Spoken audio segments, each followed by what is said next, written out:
Hello and welcome to the Premier Cheese channel. This week it's another episode of the FPL show. Before we start, remember to like and subscribe. Like this video, subscribe to the channel if you want to watch more stuff. Anyway, let's get on with the video. Welcome, boys, back to the FPL show. Wonderful intro, Jacq. We look forward to Ellis's next week and what he can really add and the gravitas that he'll bring to his intro, which I assume will be I have a fantastic. great presenter voice. You have a cliched. A cliched. A cliched. That's what they say in Italy. The cliched. It sounded more Scottish than Italian, mate. But go on.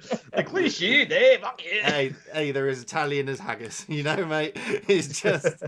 Anyway. These impressions are really doing our reputation, the world of hope. I know. I've got on notes that banter section is over. So we will get into winner of the week.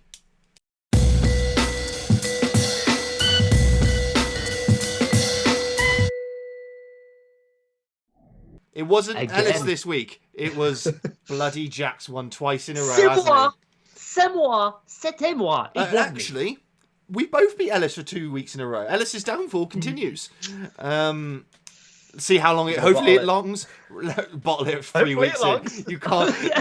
What is the matter with you today, Sam? You are. I can't comprehend English. Your words are all over the place. I'm hungover. I was drinking last night, so I'm a bit hungover today. I hope it doesn't long for you with this hangover. Yeah, I know. It's going to be very long.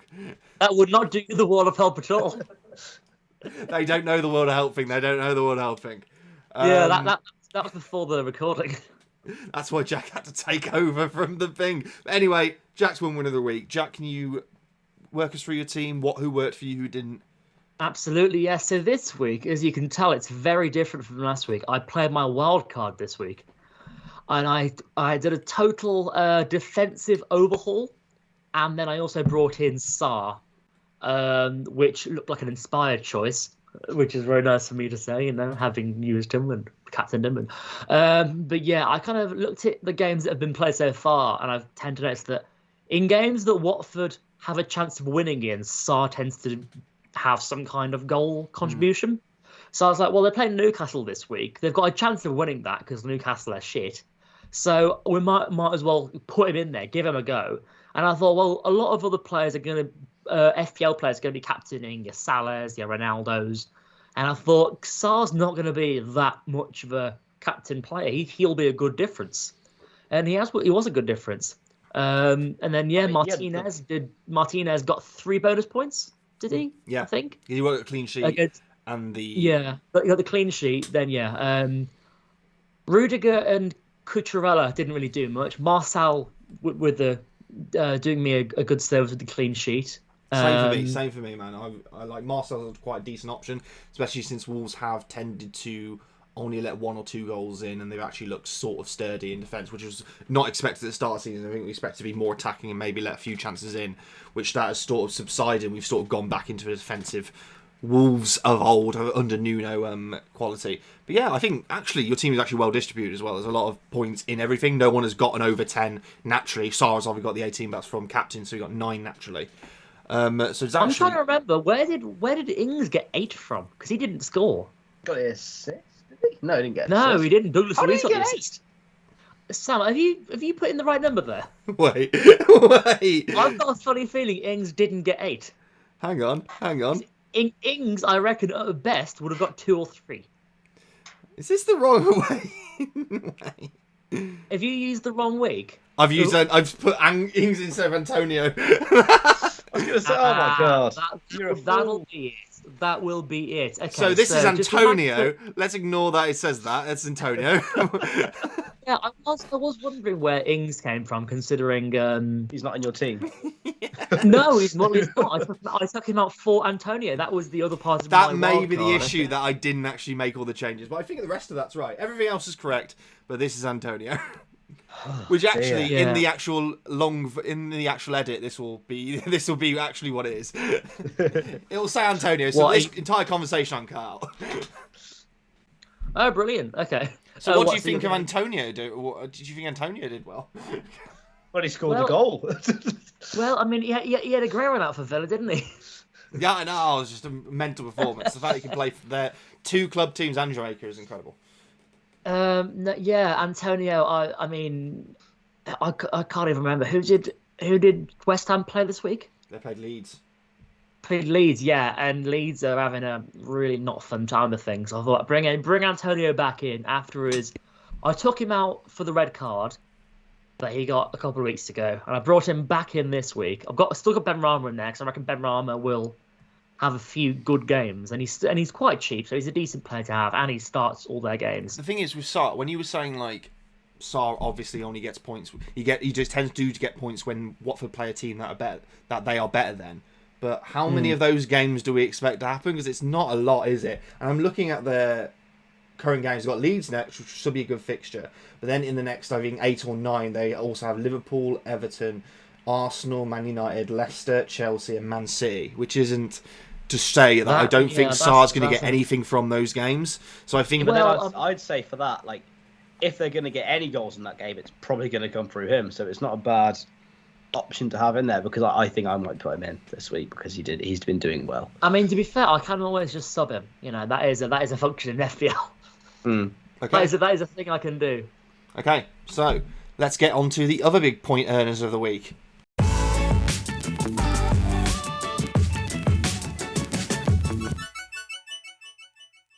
Right, boys, these are the big earners for the week, and top 2 a Wolves player and a Villa player, which is quite nice.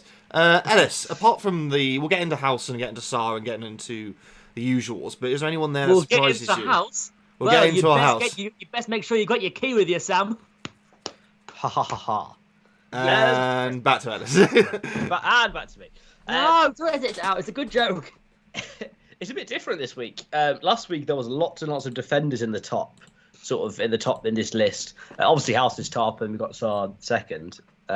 But the rest of them, majority are pretty attacking. Obviously, Janelt, I think, might be the more interesting one, because I've watched a few Brentford games the last few weeks, and he's been really good for them. Like, he's sort of like a box-to-box midfielder. I think he sort of ends up everywhere. And, he's managing to get those points returns now, so he could be like a pretty decent cheap option. What's the name of that Sheffield United defender who was a bit like that a few years ago? Remember when they first came up? John Lundstrom. Lundstrom, because he was a centre. He was supposed to be a centre back, but he moved into midfield and become that box to box midfielder. And he got a lot of goals. He was getting a lot of goals, but obviously he was getting the defensive goals, so it was 6 points instead of a 5 for a midfielder. I think the issue with Janelt is that it's the first time he's actually scored anything, like got anything other than a clean sheet. And even if he is a midfielder, you don't want your midfielder to be a holding midfielder or a central midfielder. It has to be a really rare exception for it to be that. Like, you want it to be a winger or a winger who is actually playing as striker, surprisingly, even though he's been set up as a winger. So I don't think there's long-term thing in that. It is the only points he has got other than clean sheets and games played. So I don't think it's necessarily that good of an option. What I think is a decent option, and I'm going to say this because once Raul scores one, he's never going to stop. So and legitimately, Wolves have an incredible run. So these are Wolves. This is Gabriel Jesus. I've clicked on Gabriel Jesus by accident. Wolves' next games are Newcastle, Villa, Leeds, Everton, Palace, West Ham, Norwich, and Burnley, and that takes them up to December. So there's actually a decent games there. And even if you don't think they're going to win, there's opportunities there for score goals. And hopefully Wolves can maintain and bring back into that attacking formation, that attacking style that they were in, that sort of dwindled off a bit. But now Raul's got one. He's going to not stop scoring. I swear to God, man. Cut to next week where Jimenez has scored an own goal and been sent off against Newcastle. That's still scoring. I mean, that's still scoring, mate. He's never going to stop. He scores at both ends. He scores at both ends every half. It doesn't matter.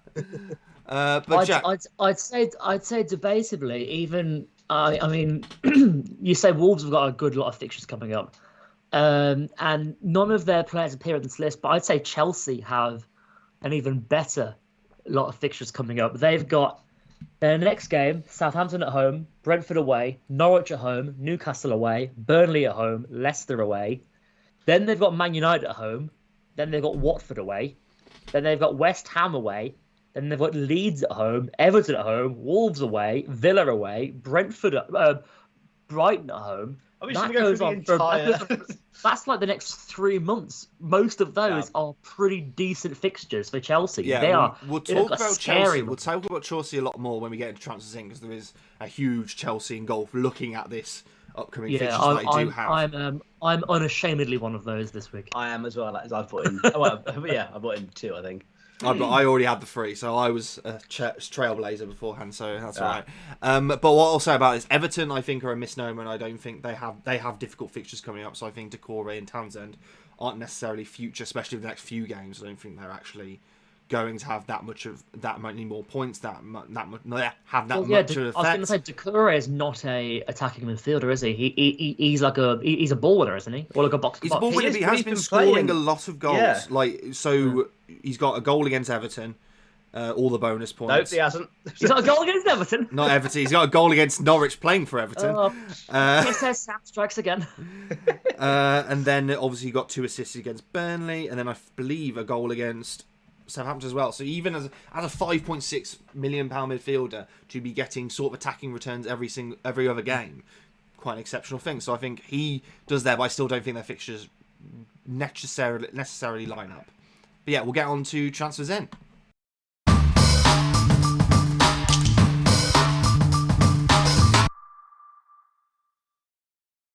Right, so into transfers in, and I will notice that there are 3 Chelsea players in the top 5, all of which I already had, so I was working before this man. Look at you, in fucking hindsight. Yeah, and then you both are going to copy me and obviously go, oh, Sam put loads of Chelsea players in, so better I do it as well. Sam, you're literally last. Yeah, I know, and you want to keep me there because you're all against me. You're all the mentality man.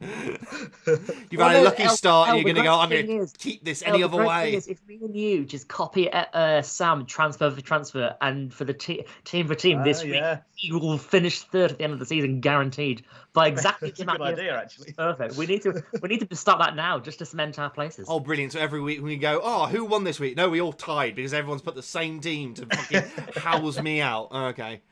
But anyway, genius. Anyway, let's go into. I don't 5 on me finishing 2nd in our league. Let's talk about Chelsea. Chelsea's fixtures are really good. Jacq, you were already talking about it earlier. So, what about Chelsea's fixtures do you think are incredible, despite the fact they are playing 5? Not awful teams, you don't want to say awful teams, but they are teams that they would expect to get results against. And obviously, defenders have been put in a key thing here, especially since I think Chelsea's defenders are so much lower value than other people in those top 6, like Trent is 7 million, Van Dijk 6.5. I'm doing a lot of Chelsea's defenders are 5.55, which is actually exceptional to be still in a good defence and taking that £1 million savings for someone else. Yeah, I mean, Manchester City defenders and Liverpool defenders are both just so much more expensive than Chelsea defenders, seemingly, even though Chelsea have just a really good defence and a really solid defence. Like, they've got so well organised under Tuchel. And well, yeah, I mean, I just couldn't afford to bring in Alonso this week. I've brought in Thiago Silva. I mean, I know he's not going to get much in the way of like assists and like, you know, those long busting wing back runs, but you know, he's still going to get clean sheet bonuses. I've got him and Rudiger in my defence. So if Chelsea do well, I do well, is kind of my mantra. Well, the problem with that is that everyone's transferred them in, and it is now the same that I believe I've got Antonio and Rudiger. Jacq, who have you got out of the Chelsea defence? Is it Antonio and Rudiger? Not Antonio, Alonso and Rudiger. I've got Antonio mad. No, I've got Silva and Rudiger. Silva and Rudiger. Ellis? I've only got Alonso. Are you going in for another one? I don't think so. I think I'm going to put Diaz in instead. I don't know why. But then seeing Cancelo up there, he's starting for them, isn't he? Maybe we should get him instead. Oh, I don't know. So many big decisions. Well, to be fair, El, I wouldn't bring him in this week because Liverpool's next game is... City's next game, I've just told you, is Liverpool away. That is true. But Ellis... But after that, they've got Burnley home, Brighton away, and Palace at home. So it might be worth bringing in a Man City defender next week. Ellis, what I'm going to question you on as well is this list is sort of, and once you get Chelsea assets and some of the defenders, this list is dominated by mid-range midfielders. So you got, say, Maximin, Kovacic, Decore, Saka, Benrahma, and Sarr. So what do you think about that? I think we're what 6-7 weeks into the season now, going into game week 7. The form players were sort of started to show themselves at this point, and people sort of know which cheaper midfielders are going to get points this season, or at least for the next few weeks. Yeah, So obviously Sarr, Watford's only real goal threat. Ben Rama's been great at the start of the season. Saka, now Arsenal looking a little bit better. So Maximin, however you say his name, is again basically Newcastle's only threat going forward. So if Newcastle score a goal, he's probably going to be involved in it in some form or the other. So yeah, that's probably why these guys what this reminds me of, and I think it was one of the first seasons we started playing FPL, was that it was Mahrez. I think Mahrez was like 5.5 million when they won the league. Obviously wasn't expecting much because Leicester expected to get relegated, so there wasn't much. Yeah. But then he started scoring, getting assists. Same for Vardy as well, who I believe was only 6.5, something like that. He's only a little bit more than Mahrez was. And they were just everyone's team till the end because they were so cheap to have and so good assets. And I think that's what we look for every single year, is that Mahrez-esque player who's going to be cheap but bring out numbers that you expect from a Salah. I don't think necessarily whatever out the game, because I think the Mahrez thing is just it's a odd one out. It's something that only happens every so often. But I think out of these, I'd go obviously Ben Rama, just because it is a West Ham team that are still doing well. I think when you're talking about saying Maximum or Rafinha, they're very dependent on whether their team does well, and their team doesn't win often. So if they don't win often, they're not necessarily going to get a lot of points and a lot of opportunities. They're often left for themselves to create those chances, while in that West Ham team, there's a lot of players who can create stuff for them. They've obviously got Antonio as a striker who can obviously lay off stuff, and Bram Rama can get assists based on Antonio's goals, and obviously a holding like Declan Rice can also work in creatively, which I think he does. And I think that's what we seek out for every single time. But yeah, I don't know what else you have to say about this team. I was quite. Oh, cool. Were you impressed that Sam managed to say so many words without messing up? Oh, I did actually. Yeah. I can do it. I can do it in a conversation. I can do it in a conversation, but not necessarily when I'm just looking at a camera, because there's no fucking confidence to it. I've got to pretend I'm having a conversation with a camera, I guess. I mean, you could do the whole of Hamlet backwards, but as soon as you look into a camera and start reading The Hungry Hungry Caterpillar. Yeah, thank you for very hungry caterpillar. Thank you for comparing Shakespeare to the transfers in list for somehow. No worries. It's all I'm here for the very, very weird tangents. Right, Jacq tangents. Yeah. Jacq tangents. That's a throwback. Jacq, do you have anything else to say about the transfers in? I'm not surprised that an Arsenal player is there. They seem to have turned over a new leaf. Probably a leaf that the hungry, hungry caterpillar has eaten. No. Yeah, they seem to be playing now, and Saka, I mean, they've got 2 wins and then they beat Spurs. Yes, but they were very. If you want more opinions on this, listen to our latest episode of our podcast. Oh, cross marketing! Come on, yes. But the thing is, we always talked about this. I'll have to tune in this week. Because you weren't there, Jacq. Because you fucking slept through it. I was asleep. I have my day job is very tiring. Okay, we're derailing a little bit here. Quite a bit, actually. What I'll say about Arsenal, I still need proof on Arsenal that they're actually in form, rather than, because I don't think a 1-0 win against Burnley and Norwich and then beating Spurs, who just happened to be just completely gone in terms of like any confidence, any like self-belief, any sort of tactics genuinely. I think that these fixtures they have coming up, so Brighton, Palace and Villa, will be more a marker of if they're actually going to continue this form, or whether that was a Spurs effect of them facing Spurs rather than anything else. But yeah, let's get into transfers out.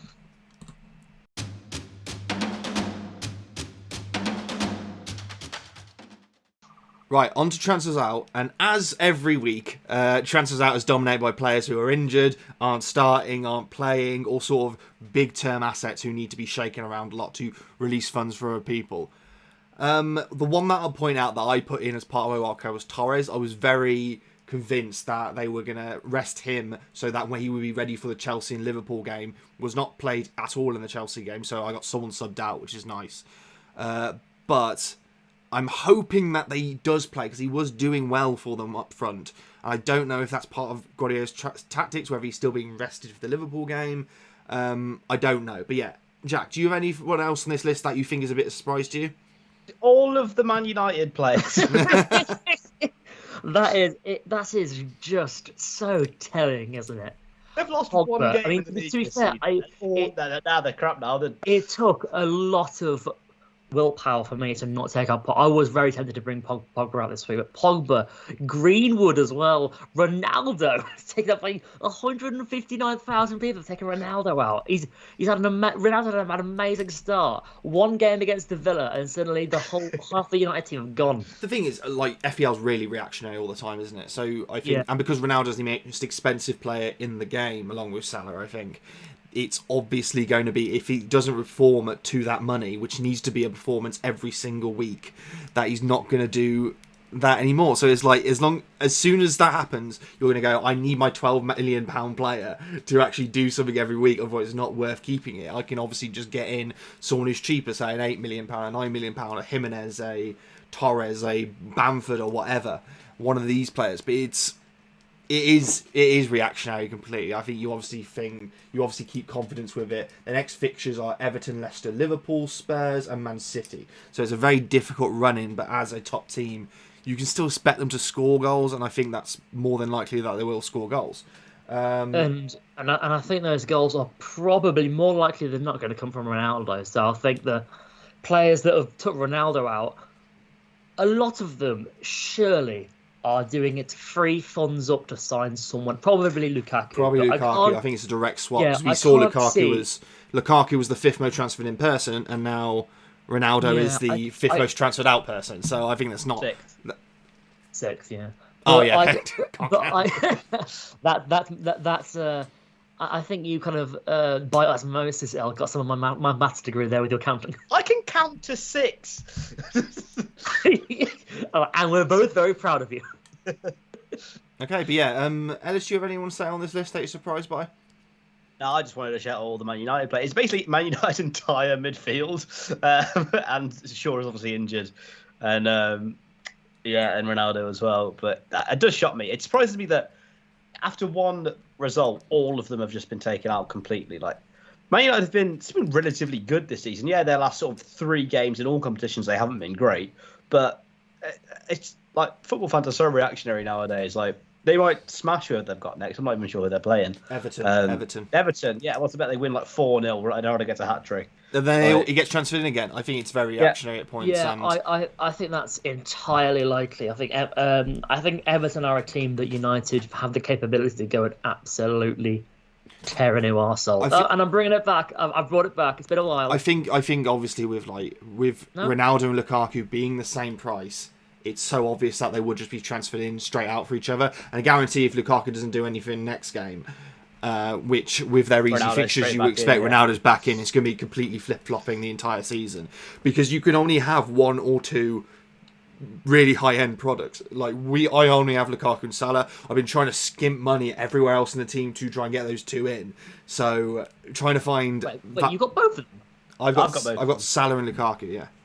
Copying me. I think it's a Ronaldo. I had them both before you did. You do realise that? I've had Salah since week 1. So. I have had week 1. But I had Lukaku since week 3, so fuck you. I think we all had Salah from week 1 because he was the only one of those 3 players who was at the club. Who was at the club. Yeah, I put Lukaku in as soon as he was transferred in. So there we go. But yeah, I have dropped Fernandes this week. Ooh. Not on pens anymore. And that's the thing with Ronaldo. Now he's on pens. Now we definitely know Ronaldo's taking every single penalty not even until he misses. He might miss one and then he'll still be on it. Because I think he has that much clout. It would be really, really funny if Fernandes took the next penalty and missed again.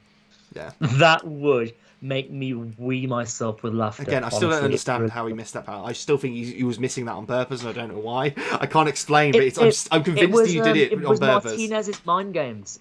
He did it again. Martinez, he goes over to really close to Fernandes and says, "Why is he taking it? Ronaldo's your penalty taker. He should be taking it." And he gets in his head, and then when the penalty misses, he there's a little clip of Martinez going behind the goal and just dancing at the United fans. It's great. And Villa put it on their Instagram. It was made a thing of it. It was very satisfying. Insert clip here. Yeah. Yeah. Oh, Sam, can you do that? No, I'm not going to. I'm going to cut this entire thing because you said it during the pod. Yeah, we did actually. Oh, did you? Oh. Right. Thanks for joining us, boys. Great having you here. And obviously, like, subscribe to the channel, helps us out a lot. Leave a comment too. Leave a comment, like us, insult us. As long as you comment, it helps the algorithm. I don't care. We need to create a poll for people to vote on. That also drives the algorithm. Vote on what though? I don't know, just who's going to be the top scorer this season. We need to do a poll for people to vote on. Who's your favourite Premier Cheeser? It's going to be all me as options. Yeah, what? Because you have access to the channel. Yes. I mean, you have access to the channel. You can guess the password. So I can make a poll on Twitter and it's just all options for me. Yeah, you can. Not a terrible idea, actually. I mean, given we all have the login to the Twitter, it doesn't matter because I can just change the options. Yeah, I know you can do, can't you? Alas. Right. Take care, guys. Lovely to see you. Till next time. Bye-bye. Ta-ra.